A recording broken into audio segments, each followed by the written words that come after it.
بابا ان کی غیرت کا تقاضا یہ ہے کہ یہ کسی نامحرم کے پیچھے چلنا گوارا نہیں کرتے، اس سے بڑی امانت داری اور کیا ہو سکتی ہے؟ جناب شعیب علیہ السلام نے ان کو رکھ لیا، اور رکھنے کے بعد جناب شعیب علیہ السلام نے کچھ دنوں کے بعد جناب موسیٰ سے 10 سال کا وعدہ لیا کہ تم میری بکریوں کو 10 سال کے لیے چراؤ گے۔ جناب موسیٰ نے اس وعدے کو قبول کر لیا، اور اسی کی بنیاد پر جناب شعیب علیہ السلام نے اسی بیٹی سے جس کا نام صفورہ تھا جناب موسیٰ علیہ السلام کا عقد کر دیا، شادی کر دی۔ ابھی جناب موسیٰ علیہ السلام اکیلے تھے، خدا نے نیک اور پارسا بی بی بھی عنایت کر دی۔ ذرا غور تو کرو، ایک ذرا سی نیکی ایک لمحے کی ہوگی، 1 منٹ کی ہوگی، ارے 1 گھنٹہ مان لیجئے، بیٹھے ہی تو تھے، خواہ بیٹھے تھے، اس طاقت کو اللہ کے لیے استعمال کر لیا تو اللہ نے کیسی نعمتیں جناب موسیٰ علیہ السلام کو دے دی۔ ایک بہترین مربی جو نبی ہے جناب شعیب مربی دے دیا، ایک بہترین پاکیزہ بی بی، اور اب جو 10 سال پورے کرنے کے بعد خداوند عالم کی بارگاہ سے یعنی جناب شعیب کی بارگاہ سے چلتے ہیں، چلے جا رہے تھے مصر کی طرف تاکہ گمراہ لوگوں کے لیے ہدایت کا انتظام کرے۔ دیکھتے کیا ہے راستے میں جناب صفوارہ کے یہاں یعنی درد زہ ہوتا ہے، چونکہ جناب صفوارہ حاملہ تھی، خدا نے بیٹے کی دولت بھی جناب موسیٰ کو دینا چاہیے، مگر جناب موسیٰ نے دیکھا کہ دور پہاڑ پہ ایک آگ سی چمک رہی ہے، کہنے لگے اپنی زوجہ سے دیکھو میں اس آگ پر آگ لینے کے لیے جا رہا ہوں، تمہیں سردی لگ رہی ہے تاکہ اگر آگ مل گئی تو میں تمہیں سردی سے تھوڑی سی نجات دلا سکتا ہوں۔ جناب موسیٰ علیہ السلام آگ لینے کے لیے گئے تھے، مگر وہ آگ نہیں تھی، جلوائے پروردگار دور پہ چمک رہا تھا، جسے دیکھ کے جناب موسیٰ پہنچے، اور جب جلوائے پروردگار دور پہ چمک رہا تھا جناب موسیٰ کو آواز آئی، اے موسیٰ اپنی نالائن کو اتار دو، بے وادی مقدس، یہ تو وادی مقدس ہے، ان میں جوتیاں پہن کے آنے کی ضرورت نہیں ہے۔ اور اس کے بعد آواز آئی انی انا اللہ، اے موسیٰ میں تمہارا پروردگار ہوں۔ سارے نبی وہ ہیں جن کو خدا نے مثلا نعمتیں دی ہیں، بڑے بڑے رتبے دیے ہیں، مگر تنہا جناب موسیٰ وہ نبی ہے جن سے خدا نے بذات خود کلام کیا ہے۔ دیکھو ایک ذرا سی طاقت اگر مظلوم کے لیے استعمال ہو جائے تو خدا کیسی کیسی نعمتیں عطا کرتا ہے۔ ایک صلوات پڑھ دیں محمد و آل محمد پر۔ اللہم صلی علی محمد و آل محمد۔ مجلس اسی کا تو نام ہے کہ انسان غور کرنے پر مجبور ہو جائے کہ واقعاً قرآنی آیات ہیں، قرآنی واقعات ہیں، کوئی الگ سے تو ہے نہیں، انسان غور کرے واقعاً تو جب ایک نعمت اتنا لطف عطا کر سکتی ہے، اتنی دولت عطا کر سکتی ہے، خود خداوند عالم اور جسے خدا حاصل ہو جاتا ہے۔ جناب موسیٰ کو خدا حاصل ہو گیا کہ نہیں ہو گیا؟ اپنا راز و نیاز، اپنا ہم و غم، اپنا درد و سب کچھ خدا کی بارگاہ میں پیش کر سکتے ہیں۔ اور جناب موسیٰ نے پوچھ بھی لیا ایک روز، پروردگارا تو نے میرے سر پہ جو کرامت کا تاج نبوت رکھا ہے میرے سر پہ، وہ کون سی خدمت کی بنیاد پر؟ خدا کہہ دیتا تمہارے علم کی بنیاد پر، خدا کہہ دیتا تمہاری طاقت کی بنیاد پر، خدا کہہ دیتا تمہاری زبان کی بنیاد پر، خدا کہہ دیتا تمہاری ہوشیاری کی بنیاد پر، خدا کہہ دیتا تمہارے دماغ کی بنیاد پر، مگر ان چیزوں میں سے کوئی بات نہیں آئی کہ تمہاری ہوشیاری کی بنیاد پر، تمہارے علم کی بنیاد پر، تمہارے دل کی بنیاد پر بات آئی تو کیا آئی؟ خدا کا جواب آیا، جب تم جناب شعیب کی بکریاں چرا رہے تھے اور اس میں ایک بکری کا بچہ نکل کے بھاگنے لگا، تم دور تک اس کے پیچھے بھاگے اور تم نے اس کو پکڑ کے اپنی گود میں رکھ لیا، جبکہ آپ تھک گئے تھے، اس کا کان پکڑ کے 2 تماچے رسید کر سکتے تھے، مگر تم نے غصہ نہیں کیا بلکہ اس کے سر پہ ہاتھ پھیر کے کہنے لگے آخر تجھے کیا ہوا؟ تو نے مجھے بھی پریشان کیا اور خود بھی پریشان ہو گیا۔ میرے کنبے اللہ کی بات ہے، میرے کنبے پہ تمہارا یہ کرم کرنا، کیا میرے کنبہ کیوں کہا اللہ نے یہ میرا کنبہ؟ اس لیے امام نے فرمایا المخلوق عیال اللہ، المخلوق اللہ کا کنبہ ہے۔ امام کیا فرمایا؟ تم نے میرے کنبے پر رحم کیا تو میں نے تمہارے اوپر کرم کر دیا، اور یہی تو طریقہ ہوتا ہے۔ ایک صلوات پڑھ دیں محمد و آل محمد پر۔ اللہم صلی علی محمد و آل محمد۔ تم نے میرے کنبے، واقعاً اگر مخلوق خدا المخلوق عیال اللہ، اللہ مخلوق خدا اللہ کا کنبہ ہے، اللہ کا خاندان ہے۔ آپ اپنے خاندان کے بارے میں کتنے غیرت مند ہیں؟ ایک خاندان کو پروان چڑھانے کے لیے تو سینکڑوں ہزاروں کلومیٹر دور ہم سبھی لوگ نہ جانے کتنی صعوبتوں مصیبتوں پریشانیوں کا مقابلہ کرتے ہوئے آئے ہیں، بیٹھے ہوئے ہیں، خاندان کو ہی تو پروان چڑھانے کے لیے، ایک بچوں کی تو روزی روٹی کے لیے۔ اور اگر یہ اخراجات نہ ہو، اور کتنی محبت ہے، جبکہ سال سال بھر ہو جاتا ہے ملاقات کیے ہوئے، ان کی باتیں یاد آتی ہے، ان کی حرکتیں یاد آتی ہے، ان کی زبانیں یاد آتی ہیں، سب کچھ یاد آتا ہے، مگر اس کے بعد ان کی محبت میں ہم دنیا چھوڑے ہوئے دوسری دنیا کے کونے میں پڑے ہوئے ہیں۔ تو جب ہم بندے ہو کے ایک مخلوق سے اتنی محبت کر سکتے ہیں، تو خالق جو اچھائیوں ہی اچھائیوں کا مالک ہے، وہ اپنی مخلوق سے کتنی محبت کرتا ہے۔ تو اس اعتبار سے تم نے میرے کنبے سے محبت کی، اور جب تم نے میرے کنبے سے محبت کی تو میں نے تم پہ کرم کر دیا، اور تم نے اپنے احتیاج کے اعتبار سے، چاہے آپ کتنے ہی بڑے نبی کیوں نہ ہو جاؤ، اس کے بعد بھی تو محدود ہی ہے اختیارات، تم نے اپنے اعتبار سے کرم کیا، جبکہ تمہارے اختیارات تو محدود ہیں، تو پھر میں اپنی شان کے مطابق تم پہ کرم کیوں نہ کروں؟ اس لیے کہ میرے اختیار تو محدودات نہیں۔ تو اس اعتبار سے شکر یعنی کمزوروں کی مدد کرنا، شکر کمزور ہے اس کی مدد کرنا۔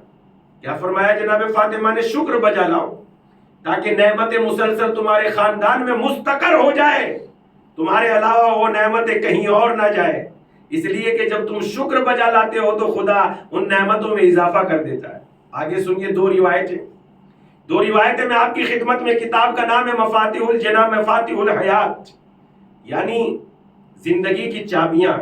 بہت عظیم عالم دین آیت اللہ جواد عاملی کی یہ کتاب بہت عظیم کتاب ہے۔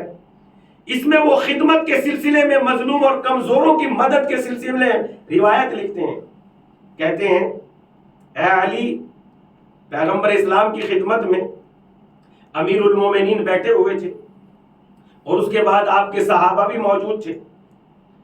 پیغمبر اسلام نے فرمایا اپنی دو انگلیوں کو اس طریقے سے کر کے دیکھو، جنت میں اے علی ہم اور آپ اس طریقے سے ہوں گے جنت میں، اور ہمارے شیعہ بھی ہمارے ساتھ ہوں گے۔ اور وہ شیعہ ہمارے ساتھ کیوں ہوں گے؟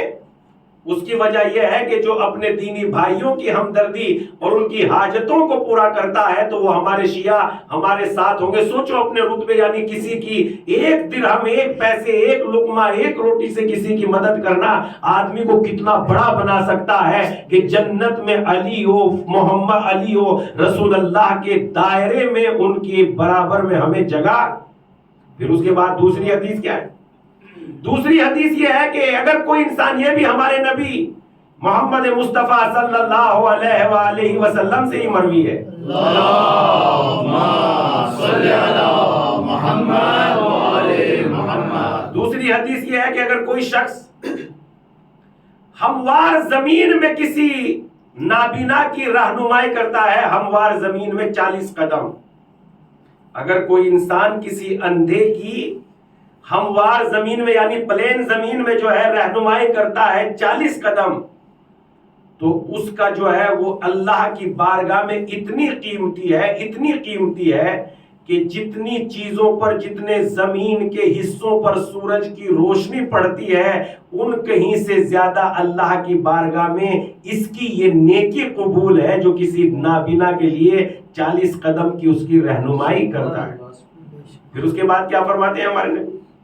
اس کے بعد فرماتے ہیں اگر خطرناک جگہ پہ رہنمائی کرتا ہے، مثلا ریلوے کا ٹریک ہے، اس سے گزر رہا ہے، بیچارہ نہیں پتا، اس سے پار کرا دیتا ہے، مثلا ٹیڑھا میڑھا راستہ ہے، پہاڑوں کا راستہ ہے، وہ گزروا دیتا ہے، تو اب اللہ کے نبی نے فرمایا اے پیغمبر، اے علی، اگر کوئی خطرناک جگہ سے جو ہے اس کی رہنمائی کرتا ہے تو خداوند عالم جنت میں اسے 1,00,000 حاجتیں عنایت کرے گا، اور جس کی ایک حاجت اس زمین سے جو ہے اگر یہ سونے کی بھی بن جائے تو اس زمین سے کہیں بہت زیادہ بزرگ تر اور بڑی ہوگی۔ اللہ اکبر۔ تو اس اعتبار سے دوسروں کی خدمت، مخلوق خدا کمزور ہیں تو ان کی مدد کرنا، اور اسی اعتبار سے ہم دیکھتے ہیں اہل بیت علیہ السلام کا یہی تو طریقہ تھا کہ وہ مظلوموں کی، کمزوروں کی مدد کرتے تھے، مگر دنیا اتنی خطرناک اور ظالم ہیں کہ اہل بیت علیہ السلام سے ان کا یہ طریقہ اور یہ طرز بھی پسند نہیں آیا.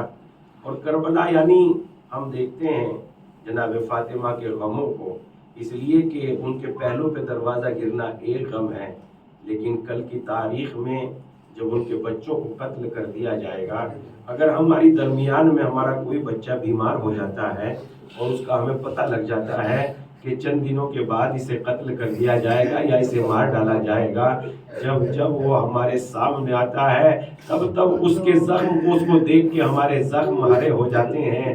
ارے نبی کی بھی یہی حالت تھی، فاطمہ کی بھی یہی حالت تھی. کہتے ہیں کہ جب فاطمہ اپنے بچوں کا غم سنتی تھی تو پیغمبر اسلام نے یہ کہا، اے فاطمہ نہ سن سکو گی میرے بچوں پر کیا گزرنے والی ہے، میرے بچوں پر کون سا غم آنے والا ہے، نہیں برداشت کر سکو گی. کیسے فرمایا یہ اس وقت فرمایا جب امام حسن و امام حسین پیغمبر اسلام کی خدمت میں آئے اور نانا نے ایک کے منہ کا بوسہ لے لیا اور ایک کے گلے کا بوسہ لے لیا. اس وقت امام حسین علیہ السلام کو برا لگ گیا، اور برا یعنی اچھا نہیں لگا، پسند نہیں آیا. اس وقت اپنی ماں کی خدمت میں گئے، اے ماں، اماں جان کیا میرے منہ سے بو آتی ہے؟ نہیں بیٹا، آپ کے منہ سے تو خوشبو آتی ہے، آپ کے منہ سے تو عنبر اور مشک و عنبر کی خوشبو ہے. کہ نانا جان نے بھیا حسن کا منہ چوما ہے اور میرے گلے کا بوسہ دیا ہے. جناب فاطمہ پہ کیسے مصائب گزر گئے، خدا کی قسم کوئی بیان نہیں کر سکتا. ارے دروازہ گرا تو فاطمہ ہی تو ہے، اگر جناب زینب کے بازوؤں میں رسن بندی تو فاطمہ ہی تو ہے، اگر جناب ام کلثوم کی چادر چھینی تو فاطمہ ہی تو ہے، اگر رباب کی آگوش سے بے شیر خوار بچہ یعنی قتل کر دیا گیا تو فاطمہ ہی تو ہے. ارے اگر سکینہ کو تماچے لگ رہے ہیں تو فاطمہ ہی تو ہے. فاطمہ کے مصائب کتنے ہیں، نبی کی بیٹی کے مصائب کتنے ہیں. اور نبی کی بیٹی کے مصائب اس اعتبار سے جب جناب رسالت ماں کی خدمت میں امام حسین کا ہاتھ پکڑا اور نبی کی خدمت میں آ گئی نبی کی بیٹی، اور ایک مرتبہ نبی نے کہا، چونکہ روایت ہے جب نبی جناب فاطمہ کو دیکھتے تھے تو خوشحال ہو جاتے تھے، مسکرایا کرتے تھے. مرتبہ جناب فاطمہ کو دیکھا اور ایک مرتبہ آنے کا سبب پوچھا، ہے میری نور نظر، اے میری لخت جگر، آنے کا کیا سبب ہے؟ بابا میں نہیں آئی ہوں، حسین لے کے آیا ہے. اور حسین کو کوئی بات آپ کی ناگوار گزر گئی. کہا بتاؤ میری بیٹی، میرے بچے کو کیا